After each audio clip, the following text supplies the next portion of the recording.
So I just emailed you these documents. I'm just going to go over each section, give you an idea of what each part goes in, and then I can go over it again once I fill everything in. So this first part is just, let me grab it. So we'll have your names here, address here. This is anything that's pretty much what we're including, like that they have included: kitchen appliances, water softener, etc. Whatever is included, any utilities other than these things that are listed, we'll add there. Right here is the offer price. Right here is the earnest money amount. I'll go over how that works again as well, but that's usually 1% of the purchase price, rounding up or down, and there's 500. So in this case, it'd be about $5,000 that goes towards the purchase, and you have 48 hours to deliver that once they accept your offer. A lot of this is, like you say, it's already pre-filled. I just fill in the information, but then we go down to the method of payment. You're getting a loan, and this is where we'll also state the loan type and like the percent of the purchase price that is going to be a loan. So if you're putting 350 down, well, I'll just do quick math and put that percentage down there as much as you're putting down. Time for obtaining financing. Those are, I don't have those plugged in, but those are usually like the first one is to actually do the application. You have 7 days, and this is from the time that they accept your offer. So that would be a 7, and this is usually about 30 days. Like once we have good to go, like that's how much time we have to close. Those aren't necessarily totally abided by because those dates can change in the middle of the process for numerous reasons. This is for my compensation, so we'll put in here of 3% that is going to be paid by the seller for my compensation. So before it would automatically be the seller paying both. We just have to put in the contract now that the seller is paying me and how much. Close date, again, we put a close date in here, usually about 30-45 days out from when we put the offer in. They could counter that if that date doesn't work for them, and that could also be changed in the middle of the process if both parties agree to that close date. Settlement and closing fee, that's traditionally it's a closing fee for both sides. It's only a couple $100. That is we're going to check shared equally for that one. That's the norm for that. And then we will put in here if you had a contingency. So if you had a house you needed to sell, but that doesn't come into play for you. Next page, possession. We're going to put in here for that to be delivered to the buyer at closing. Sometimes, like if you negotiated with the seller what their situations are, maybe they say they need 2 days possession after closing to help moving, we could put that in, but also they could counter that clause as well. And then here's just some casualty loss if things happen during that time. It's good to just read this whole document, only 8 pages, but just clarify some of these items.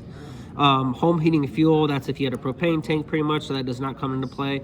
A survey location report, we can put in there that the seller pays for that. It's about $150. It's just the survey location report is all you'll need for this type of property. A boundary survey it would be if you had like some kind of land and you wanted actual stakes in the property. That costs like a couple $1,000s.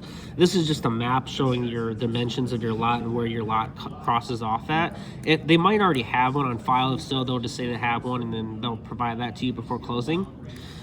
This stated if you may or may not be able to terminate if you found this required flood insurance. This house is not going to require flood insurance, but we'll just put in there that you may terminate it if you decided to, just for a little extra coverage.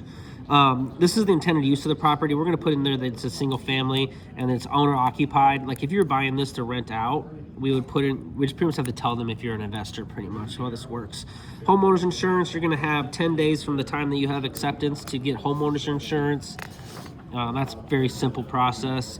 Inspection. I'm going to talk more in depth about this right before we put the offer in, but how that process works. We'll be selecting the second option. You reserve to have the right to have an inspection. We're not buying it as is. And I'm going to explain those more in depth before we submit that as well. Scope is let's say the inspection found some issues where you needed to have additional inspections to confirm that, we would have an extra 5-day period there. And I'm going to put in here, I'm sorry, that's right there. We're going to have, from the time that we have an agreement, you'll have 10 days to get the inspection done and to get your response back to the seller. This also goes into, this is one of the more important areas to read, is this one in the next page. This defines what an actual defect is and what we can ask for.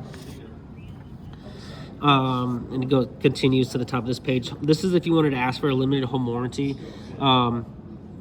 Years ago, that was pretty known for the seller to pay for them. They don't, like we talked about earlier, it's a lot of gray area with warranty programs. Usually it doesn't cover everything. It's about a $500 or $600 a piece. We could throw that in there. We could ask for the seller to pay for it, or if you want to pay for it, if you really wanted one. But the last 2 years, they haven't really been very prevalent. Disclosures, we're just stating that you, with the offer, we're going to have you sign the seller disclosure, saying that you did receive it. You don't need a lead-based paint disclosure because you only need that if the house was built before 1978. And this is for the title work. This is saying who decides who the title company is. That's pretty much, that doesn't really affect you at all. It's pretty much where we close and who handles all the paperwork. Taxes. Taxes are paid in arrears. So we're going to click the second part to where you're going to get a tax credit at closing for a prorated amount from the last time they paid taxes, which is going to be most likely November, to the close date. And then so you'll get a proportion of a year's worth of taxes credited back to you at closing.